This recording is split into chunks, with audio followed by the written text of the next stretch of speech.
C'est une série de renforcements de capacité qu'on a mis avec la convention des jeunes reporters suite à des généralités sur l'impôt, mais également après avoir revu le budget.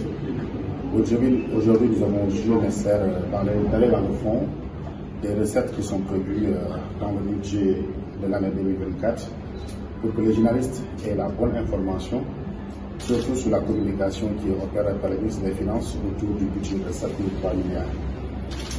C'est la communication du ministre qui n'est pas du tout la réalité. Nous avons montré aux journalistes fondamentalement que les recettes qui sont prévues dans le budget tournent autour de 4 915 milliards répartis en recettes internes, mais également les recettes qui sont prévues dans les dons et autres, etc., mais également avec les comptes spéciaux du Trésor. Et fort de ce constat, nous voudrons lancer encore une fois un appel au ministère des Finances pour qu'il revoie sa communication autour de l'information qu'il donne au public. Quand on parle de budget, il y a le fondement juridique. C'est la loi de finances organique, qui est le fondement du budget. Et dans le budget, le projet de budget qu'ils ont publié, qu'ils ont même mis sur le site, nullement, de façon impérative, il est dit que le budget du Sénégal est à 7,3 milliards.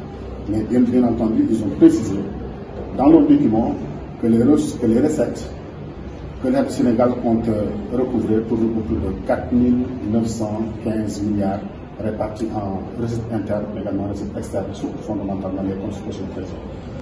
Donc on a voulu partager, détailler toutes ces informations avec les journalistes pour que les populations qui constituent notre préoccupation aient la bonne information.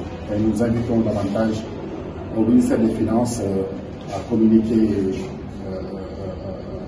la vérité au peuple sénégalais, mais de ne pas uniquement se limiter à des communications. Et d'avoir des journalistes qui ont des répondants, qui sont des répondants face à l'autorité, quelle qu'elle soit, que ce soit le ministère des Finances, que ce soit le ministère de la Santé, que ce soit le ministère de l'Éducation nationale. En tout cas, si on termine cette série de formations, je pense que nous aurons des journalistes qui sont capables de tenir tête à ces ministres souvent qui donnent des informations qui ne sont pas exactes. Et plus encore, nous avons accompagné les journalistes à faire des enquêtes et des investigations sur le site des impôts. Déjà, il y a un de vos collègues qui a déjà publié son enquête. Il y a d'autres également qui sont en train de le faire.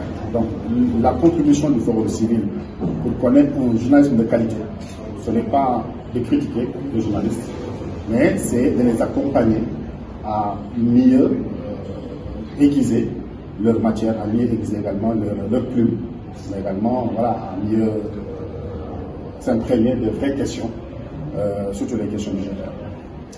Je pense que c'était très important pour les jeunes reporters de manière générale, parce qu'on a vu depuis samedi pour la presse parler quand même du budget du Sénégal de l'année 2024.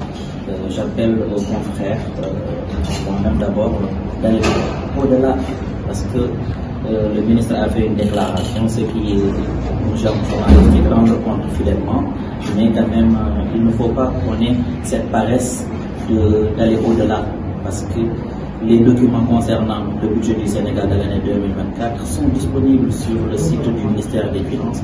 Et donc, pour moi, les journalistes de manière générale ne doivent pas être des caisses de résonance des pouvoirs publics. Et donc, c'est un appel que je lance à tous les jeunes reporters qui sont sur le terrain. Et tout à l'heure, je l'ai dit encore, la presse sénégalaise est rajeunie. Et donc, la plupart, ce sont des jeunes reporters qui sont sur le terrain. Il est bon de les outiller par des formations, de les capaciter. Et c'est ce qui nous réunit ici aujourd'hui.